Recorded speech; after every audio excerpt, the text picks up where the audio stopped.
تو کہا ایک بوڑھے میاں کھڑے ہوئے اور کہا ایک مرتبہ پھر ریپیٹ کرو، کیا کہا آپ نے؟ کہا کہ یہ جنت میں حوروں کی سردار کی، بھائی میرے کو ایسی جنت نہیں چاہیے۔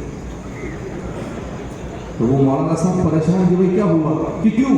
کہا یہ اتنی بگڑی ہوئی ہے کہ وہ 70 حوروں کو بھی بگاڑ دے گی،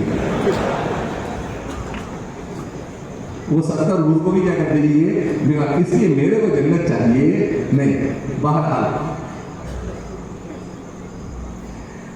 تو اس لیے ایسا نہیں، یہ ایسا کب ہوتا ہے جب دونوں طرف سے بیلنس نہیں ہوتا ہے، جب معاملات صحیح نہیں ہوتے ہیں تو آدمی بیوی سے پریشان ہوتا ہے۔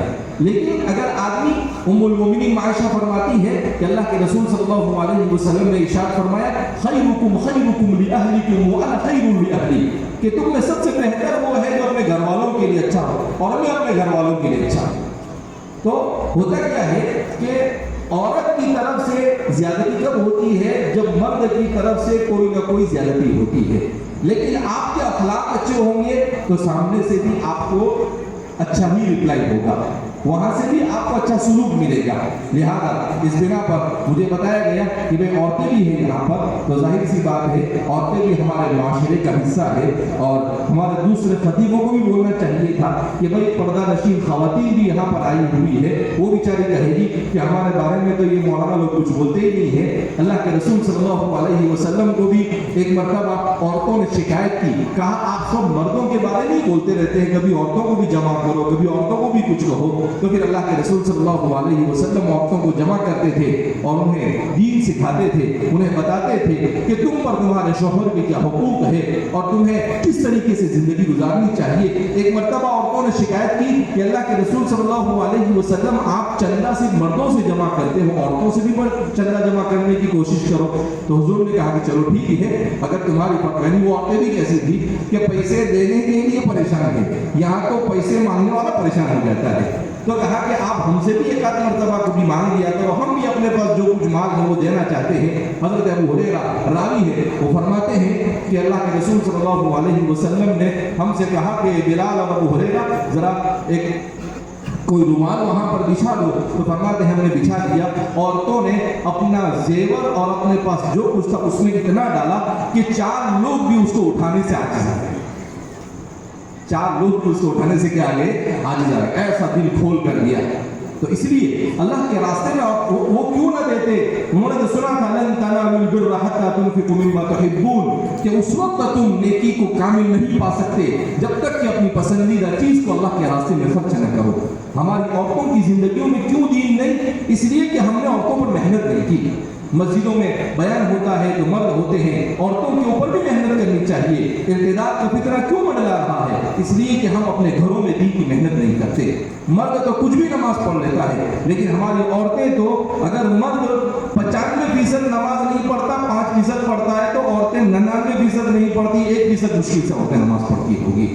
اور جب عورتوں کی زندگی میں دین نہیں ہوگا تو نسلوں سے دین رخصت ہو جائے گا۔ اس لیے ہمیں اپنی عورتوں پر دین کی محنت کرنا بہت ضروری ہے۔ حکیم الامت مجدد ملت حضرت تھانوی رحمۃ اللہ علیہ، انہوں نے ایک کتاب لکھی حیات المسلمین، بڑی پیاری کتاب ہے۔ حضرت نے لکھا ہے کہ اس کتاب پر مجھے اپنی مغفرت کی امید ہے۔ کیوں؟ آپ نے اس کتاب کو لکھا ہے اس لیے کہ جو مسلمان مرد اور عورت دین کو مکمل کہیں جا کر سیکھ نہیں سکتا، کہا وہ اس کتاب کو ایک مرتبہ پڑھ لے گا، اللہ کی ذات سے امید ہے کہ وہ ایمان کا وافر مقدار حاصل کر لے گا۔ لہذا کچھ نہیں تو حیات المسلمین کو اپنے گھروں میں، اپنے گھروں کے اندر میں تعلیم کریں۔ مختلف زبانوں میں بھی اس کے ترجمے ہو گئے ہیں۔ اپنے زمانے کا مجدد جب یہ کہہ سکتا ہے کہ مجھے اپنی مغفرت کی امید ہے اس کتاب پر، تو کتنی محنت سے لکھی ہوگی۔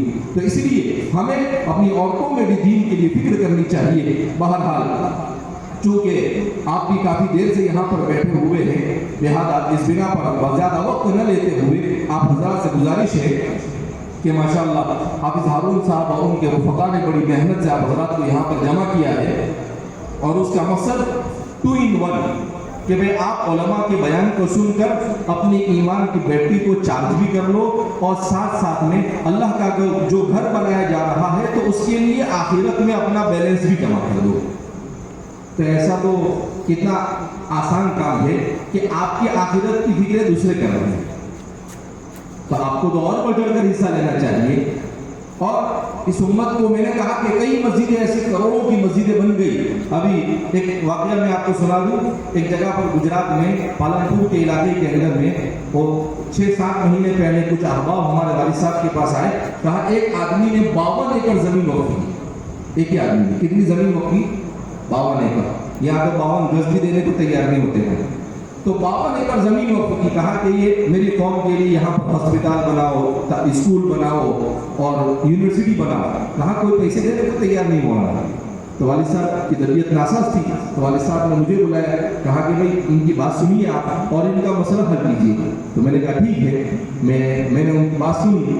انہوں نے کہا کہ ہم مومن برادری ہے, چینیا برادری, 156 دیہاتوں میں 6 لاکھ کی تعداد ہے ہماری, اور ہم اس طریقے سے 450 کروڑ کا پروجیکٹ بنانا چاہتے ہیں. تو میں نے کہا بن جائے, اور آپ کے پیسے سے بنے گا, کسی اور کے پیسے سے نہیں بنے گا.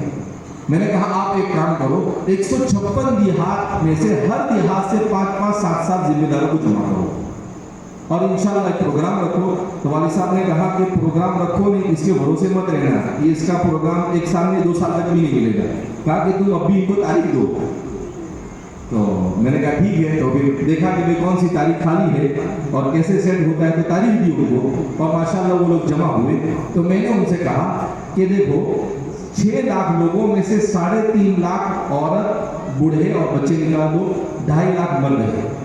اگر 2.5 لاکھ مرد ہر کمانے والا 16,000 روپے دیتا ہے, 2.5 لاکھ آدمی 5 سال میں اگر 16,000 روپے دیتے ہیں تو 450 کروڑ میں آپ کا پروجیکٹ کھڑا ہو جائے. اور